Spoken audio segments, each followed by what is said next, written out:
read Anthony Fauci's memo on remdesivir, saying that remdesivir was safe and effective, I knew right away that he was lying. I knew right away that this drug was going to be used to mass murder a whole bunch of innocent people in America that did not need to die. Then he was going to sell the world on the idea in the media that they were dying of a virus, when in fact I knew they were being poisoned to death with this drug. I think my spirit is so moved to make sure this gets out, is that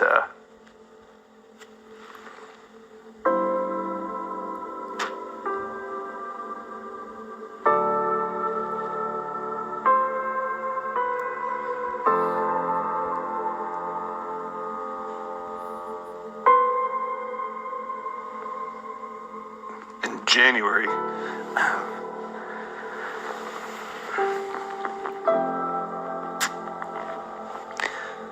January 21st of this year, so just 2 months ago, the FDA decided to authorize remdesivir as the only drug to be authorized to be used in all newborns. It's the only authorized drug. There is nothing else that they're allowing for COVID-19 treatment. And I find that incredibly evil. January 21st of this year, they totally stripped out monoclonal antibodies. They do not want you touching monoclonal antibodies. They also didn't want you from the beginning to touch hydroxychloroquine. Yeah. They also don't want you touching ivermectin. They also don't want you touching NAC. So that the things they tell you to avoid, we know they're telling you to avoid because they work. I cannot believe the amount of evil behind this pandemic with what I've realized since then. Monoclonal antibodies are anti-venom. The federal government doesn't want us using anti-venom. Why are they bashing anti-venom, and why are we finding anti-venom works against COVID? Is it not a virus? Is it a venom? Like, this is what I want to know. Like, is COVID a venom, and this is why they don't want you using monoclonal antibodies? Do you believe the mass media is controlled? Of course. How do they keep people on that story? So there's this mass media group who are telling a huge story. They're all telling the same story around the world. Whenever anybody says anything against that narrative, what do they use now to combat that in the mainstream media? Disinformation. Yeah, they call them fact checkers. Yeah, fact checkers, yeah. Fact checking is the opposite of fact checking. The arbiters of lies are the fact checkers. By definition, fact checkers are to divert you from truth and take you back to a narrative you're being sold worldwide. If it's true that COVID could actually be snake venom, and every time the snake is mentioned, fact checkers, 1, 2, 3, 4, 5, 6, constantly fact check it and spin it to the bats. There's no fact checking about bats.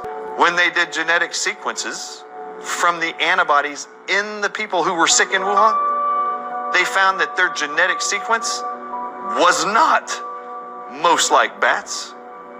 They were most like 2 snakes.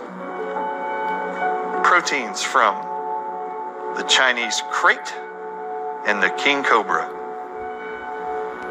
Then I find out that there's an actual doctor who works at the University of Pittsburgh trying to solve the mystery of SARS-CoV-2 victims. And he says he's got a big press release. They're going to actually announce all their findings. And Bing Liu is his name. Setback in the quest to understand coronavirus after a researcher is shot and killed. 37-year-old Bing Liu was on the verge of making significant findings on COVID-19. And that's when I freaked out. Also, all of the clippings in the media when they interview his boss, who is still at the University of Pittsburgh, last name is Bahar. Every time he was interviewed, he said that they were going to publish the work they found through Bing Liu's work in their department. That's never been published. I'd like to know why. A year and a half later, that's never been published. A year and a half now? Where is it? And then all of a sudden, the realization came that this is the great lie. When I say that they have lied to you about everything in relationship to COVID, they've even lied about the viral part of COVID. Something bothered me in the January 21st EUA that came out from the FDA about remdesivir. In this 42-page document, It actually says there's only one drug that cannot be co-administered with remdesivir at the same time because it negates the antiviral properties of remdesivir, and that drug is hydroxychloroquine. In 2020, January, there's this incredible study that's published where there's been over like a 10-year period where a company has been funding a research study gene mapping all the genes of the venoms and proteins and peptides inside of king cobra venom. And in January 2020, they published their findings. Oh, ask me if I was shocked when I saw that it was 19 toxic venom proteins that they isolated that specifically target organs in your body.